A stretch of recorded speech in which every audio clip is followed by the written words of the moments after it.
परिचय। प्रिया, क्या तुम बता सकती हो कि इनमें से कौन सी चीजें किस समुच्चय के अंतर्गत आती हैं? हाँ, ये बहुत आसान है।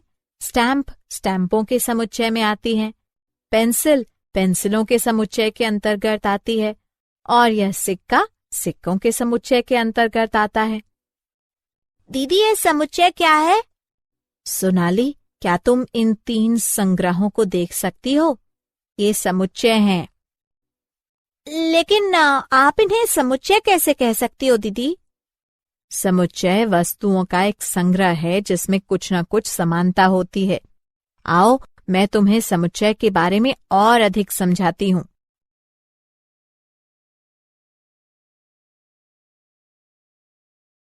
उद्देश्य। इस पाठ के अंत में आप निम्न करने में सक्षम हो जाएंगे: समुच्चय और उनके निरूपण को जानना, समुच्चयों के रोस्टर रूप और समुच्चय निर्माण रूप को समझना, रिक्त समुच्चय को समझना, परिमित और अपरिमित समुच्चयों को जानना, समान समुच्चय को परिभाषित करना।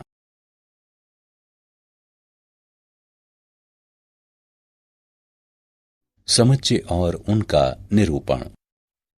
एक समुच्चय वस्तुओं का संग्रह है जिसमें कुछ न कुछ समान होता है अथवा एक नियम का अनुसरण करता हो।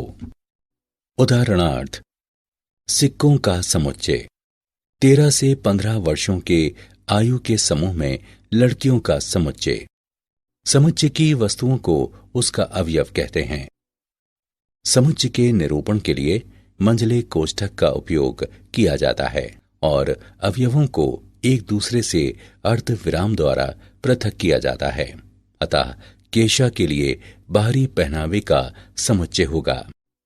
ए बराबर कोट, टोपी, स्कार्फ, दस्ताने, जूते, जहां ए समुच्चय का नाम है तथा कोष्ठक ये दर्शाता है कि उनके बीच लिखी हुई वस्तुएं समुच्चय के अंतर्गत आती हैं।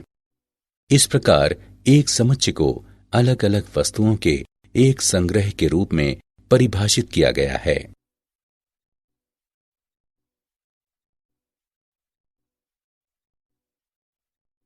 समुच्चयों का निरूपण। समुच्चयों को साधारणतः अंग्रेजी वर्णमाला के बड़े अक्षरों से प्रदर्शित किया जाता है। एक समुच्चय के अवयवों को साधारणतः अंग्रेजी वर्णमाला के छोटे अक्षरों द्वारा प्रदर्शित किया जाता है। एक समुच्चय के लिए वस्तुएं, अवयव तथा सदस्य पर्यायवाची पद हैं। उदाहरणार्थ, कैपिटल ए एक समुच्चय है और ए उसमें एक अवयव है। अर्थात जब हम कहते हैं कि एक अवयव ए एक समुच्चय है, कैपिटल ए के अंतर्गत है, तब हम इसे प्रदर्शित करने के लिए ग्रीक प्रतीक एप्सिलॉन का उपयोग करते हैं। एप्सिलॉन वाक्यांश के अंतर्गत आता है, इसको निर्दिष्ट करता है। तथा अगर एक समुच्चय के भीतर कुछ ना हो तब हम इस प्रतीक का उपयोग करते हैं, तो इसका मतलब है से संबंधित नहीं है। उदाहरण, समुच्चय कैपिटल ए है 1 2 3। आप देख सकते हैं कि 1 कैपिटल ए के अंतर्गत आता है जबकि 5 कैपिटल ए के अंतर्गत नहीं आता। गणित में कुछ समान समुच्चय निम्न हैं। समुच्चयों के निरूपण की विधियां। एक समुच्चय को निरूपित करने की 2 विधियां हैं: रोस्टर या सारणीबद्ध पद्धति और समुच्चय निर्माण पद्धति। रोस्टर पद्धति। रोस्टर पद्धति समुच्चय के सभी अवयवों की सूची है। अवयवों को अर्ध विराम द्वारा पृथक किया जाता है तथा मंझले कोष्ठक के भीतर लिखा जाता है। मंझला कोष्ठक ये सूचित करने के लिए लगाया जाता है कि इनके बीच लिखे गए अवयव उस समुच्चय के अंतर्गत आते हैं। आओ किसी समुच्चय को रोस्टर पद्धति में प्रदर्शित करने के कुछ उदाहरण देखते हैं। आर बराबर ए, ई, आई, ओ, यू। जी बराबर 0 1 2 3 4 5 6 7 8 9। टी बराबर सोमवार, मंगलवार, बुधवार, गुरुवार, शुक्रवार। समुच्चय निर्माण पद्धति एक सामान्य पद्धति है जिसे नीचे समझाया गया है। समुच्चय निर्माण पद्धति में अनुलंब पट्टी को हमेशा इस तरह है कि के रूप में पढ़ा जाता है। यदि रोस्टर विधि अनुपयुक्त या अपर्याप्त हो तो अधिकांशतः समुच्चय निर्माण पद्धति का उपयोग किया जाता है। उदाहरणार्थ, x इस तरह है कि x 6 से छोटा है और x जो कि एक गणनीय संख्या है सभी 6 से छोटी गणनीय संख्याओं का एक समुच्चय है। नोट करें कि 1, 2, 3, 4, 5 की तरह ये समान समुच्चय है।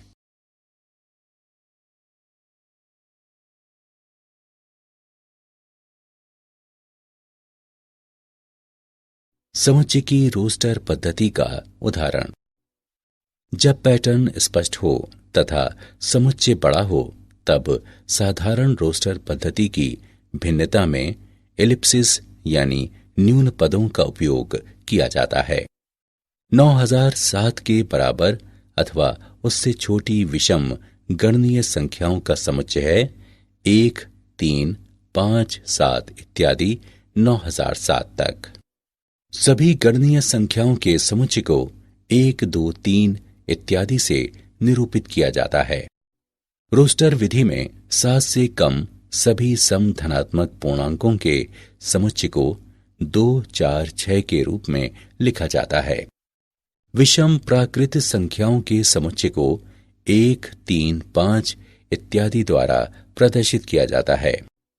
स्कूल शब्द की रचना करने वाले अक्षरों का समुच्चय है SCHOL अथवा HOLCS। यहां अवयवों के क्रम को किसी भी प्रकार लिखा जा सकता है।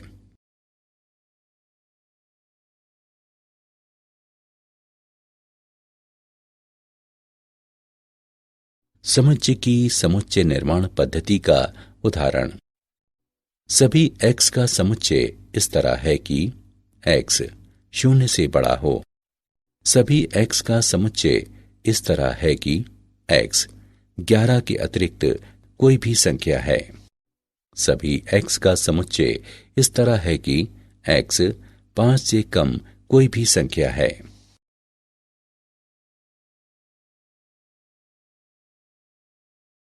रिक्त समुच्चय। जिस समुच्चय में एक भी अवयव नहीं होता वह रिक्त समुच्चय या अशक्त समुच्चय कहलाता है। इसे अशक्त या शून्य समुच्चय भी कहा जाता है। रिक्त समुच्चय को इन प्रतीकों द्वारा निरूपित किया जाता है। उदाहरण, a बराबर 2, 6, 8 और b बराबर 3, 5, 7।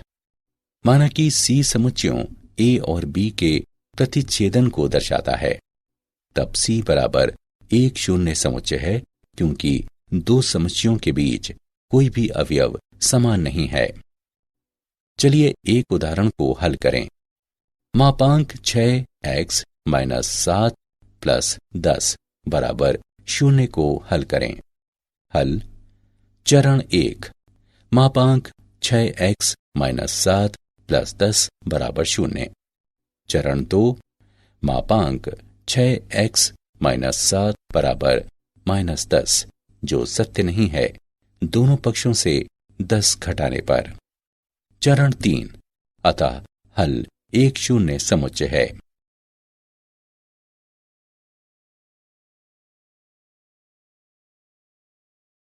परिमित और अपरिमित समुच्चय। परिमित समुच्चय समुच्चय जो रिक्त है अथवा जिसमें अवयवों की संख्या निश्चित होती है परिमित समुच्चय कहलाता है। उदाहरण के लिए a बराबर 0 और 100 के बीच की पूर्ण संख्याएं, b बराबर प्राथमिक या मुख्य रंग, c बराबर 12 से कम अभाज्य संख्याएं परिमित समुच्चय हैं। अपरिमित समुच्चय। अपरिमित समुच्चय अवयवों की अपरिमित संख्याओं वाला समुच्चय है। एक अपरिमित समुच्चय के सभी अवयवों की स्पष्ट सूची बनाना संभव नहीं है। उदाहरणार्थ, X एक ब्रह्मांड के भीतर परमाणुओं का समुच्चय है। Y एक पूर्ण संख्याओं का समुच्चय है। W एक समपूर्णांक संख्याओं का समुच्चय है। अपरिमित समुच्चय हैं।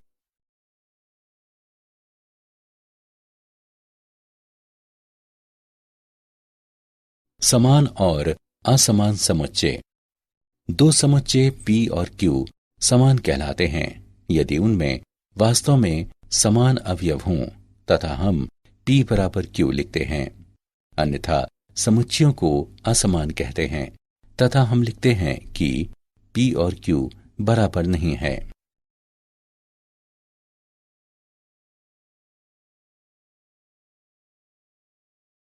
समान समुच्चय का उदाहरण।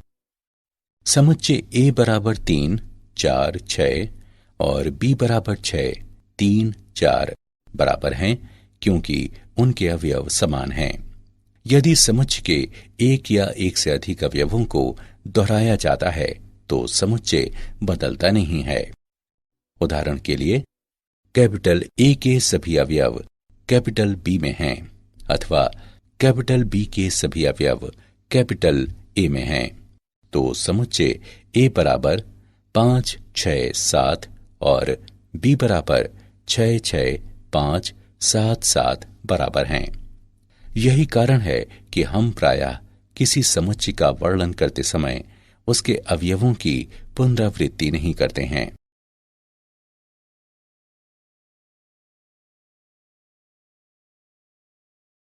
क्या आप जानते हैं समुच्चय तथा समुच्चय की सैद्धांतिक अवधारणाओं के मामले में लगभग सभी गणितीय अवधारणाएं अब स्पष्ट रूप से परिभाषित हैं। उदाहरण के लिए गणितीय संरचनाएं जैसे विभिन्न अक्षीय गुणों वाले विविध रेखांकन, बहुमुख वलय और वेक्टर स्पेस सभी समुच्चय के रूप में परिभाषित हैं। समतुल्यता और क्रम संबंध गणित में सर्वव्यापी हैं तथा संबंधों के सिद्धांत पूरी तरह से समुच्चय के सिद्धांतों पर आधारित हैं।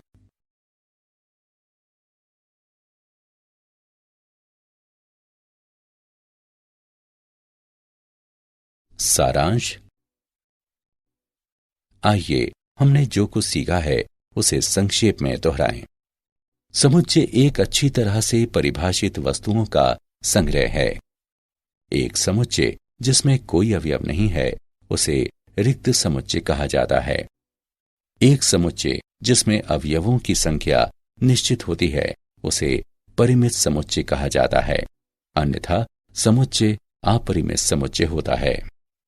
दो समुच्चय A और B को एक समान कहा जाता है यदि उनके अवयव वास्तव में एक समान हों।